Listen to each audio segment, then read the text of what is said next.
ఈ హ్యాంగింగ్స్ కోసం అయితే ఇలా 2 ఇంచెస్ వెడల్పు ఉండేలాగా స్ట్రైట్ పీస్ తీసుకొని దాన్ని ఇలా ఫోల్డ్ చేసుకొని కుట్టు వేసుకోండి. ఇలా కుట్టుకున్న తర్వాత చిన్న చిన్న ప్రిల్స్ అనేది దగ్గరగా ఇలాగ ఏదైనా నీడిల్‌తో గానీ దేనితో అయినా చిన్నగా వచ్చేలాగా ఇలా పెట్టుకోండి. ఇలా రెడీ అయిపోయింది కదా! మనం స్క్వేర్ పీస్ తీసుకోవాలి అపోజిట్ కలరు 4 ఇంచులు, 4 ఇంచులు ఉండేలా తీసుకొని మిడిల్‌లో నేను చూపిస్తున్నట్టు ఇలా స్టిచ్ వేసుకోండి ప్రిల్స్ పెట్టుకొని. ఇప్పుడు దీన్ని ఇలా ఫోల్డ్ చేసుకొని సమోసాలాగా పైనుంచి ఇంకొక స్టిచ్ అనేది వేసుకోవాలి. కరెక్ట్‌గా ప్రిల్స్ ఉన్నాయా లేదా చూసుకుంటూ స్టిచ్ వేసుకోండి పాదం ఖర్చు ఉండేలాగా. ఇలా ఓపెన్ చేస్తే మనకి ఇలా రెడీ అయిపోతుంది. ప్రిల్స్ అనేది నీట్‌గా వస్తాయి. ఇలా ఇప్పుడు ఇటు కూడా ఒక స్టిచ్ వేసేసుకోండి. ఇలా రెడీ అయింది కదా! ఎక్స్ట్రా ఉన్న పీస్ కట్ చేసుకొని మిడిల్‌లో డోరీ పెట్టుకొని ఇలా ఫోల్డ్ చేసుకొని స్టిచ్ వేసుకోండి. ఫస్ట్ రఫ్ ఇచ్చుకోవాలి. అలానే ఈ చివర కూడా రఫ్ ఇచ్చేసుకోండి. ఇలా రివర్స్ చేసుకున్నాము అంటే మనకి ఇలా రెడీ అయిపోతుంది. ఇలాంటి హ్యాంగింగ్స్ కూడా ఎన్ని కావాలి అంటే అన్ని వేసుకోవచ్చు. ఇప్పుడు 4 ఇంచులు వెడల్పు ఉండేలాగా స్క్వేర్ పీస్ తీసుకోండి. దాన్ని నేను చూపిస్తున్నట్టు ఇలా ఫోల్డ్ చేసుకోండి.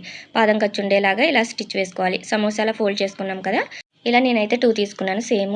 ఇప్పుడు దీన్ని నేను చూపిస్తున్నట్టు ఇలా ఫోల్డ్ చేసుకొని ఇక్కడ థ్రెడ్ చివరే ఉండేలా చూసుకొని స్టిచ్ వేసుకొని రఫ్ ఇచ్చేసుకోండి. ఇప్పుడు దీన్ని ఇలా ఓపెన్ చేసుకుంటే మనకి ఇలా బాక్స్‌లా వస్తుంది.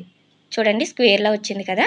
ఇలా కరెక్ట్‌గా పట్టుకొని ఈ చివర మనం నీడిల్‌తో అయినా స్టిచ్ చేసుకోవచ్చు. లేదా ఇలాగా చిన్న రఫ్ ఇచ్చేసుకొని ఇటు స్టిచ్ చేసుకున్నారంటే మనకి ఇలా బాక్సెస్‌లా వచ్చేస్తాయి. చూసారు కదా! చాలా బాగుంటాయండి. ఇలా డిఫరెంట్ హ్యాంగింగ్స్ అనేది ట్రై చేయండి. వీడియో నచ్చినట్టయితే లైక్ చేయండి.